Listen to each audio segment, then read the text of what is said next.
services after those screenings have been done. The last sort of big chunk of this grant program is the infrastructure development part. And that, again, they have up to 25% of the grant dollars.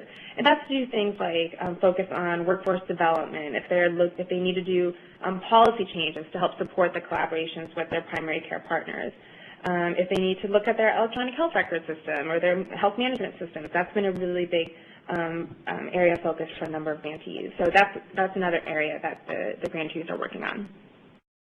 Now, because SAMHSA realized that this is an area that hasn't had as much exploration in the field, we're working with our sister agency within HHS, the Office of the Assistant Secretary for Planning and Evaluation, ASPE.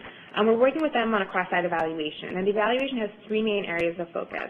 One is looking at, does this integration, does it lead to improvements in both the behavioral and physical health care for individuals with serious mental illness?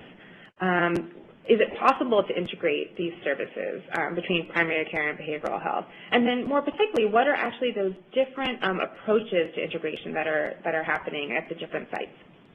And then the third component, which is, I would say, is arguably the most challenging one, is what are the models, or more interesting for us, what are the actual features of the different models of integration that are ultimately leading to some of this improved behavioral and physical health outcomes? And we're working with the RAND Corporation on that evaluation. So I'm just going to quickly flip through the next couple of slides.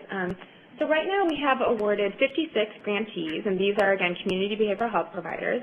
The grantees, we have three cohorts of grantees so far. The cohort you're looking at right now is cohort 1, and that was awarded over a year ago. And then we have two more cohorts. We have cohort 2, and you can see where these folks are. I'm sorry, I know you can't read this very well. And then we have cohort 3. We have a whole boatload in cohort 3. And I should say that cohort 3 was actually funded through the Affordable Care Act through the Secretary's Prevention Trust Fund. So right now we have 56 grantees total.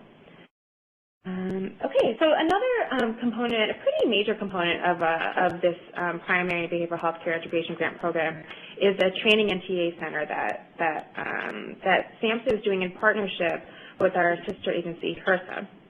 And HRSA, the Health Resources and Services Administration. And my colleague, Alex Ross, is going to speak with you in just a few moments. But we're doing this in partnership with HRSA, as I said. And the goal of this Center for Integrated Health Solutions is really to promote the planning and development of integrated primary and behavioral health care. And the purpose is not only to serve a national audience with training and TA needs, and I should say that while the grantees that I talked about earlier are looking at integrating primary care into behavioral health, this TA center is really looking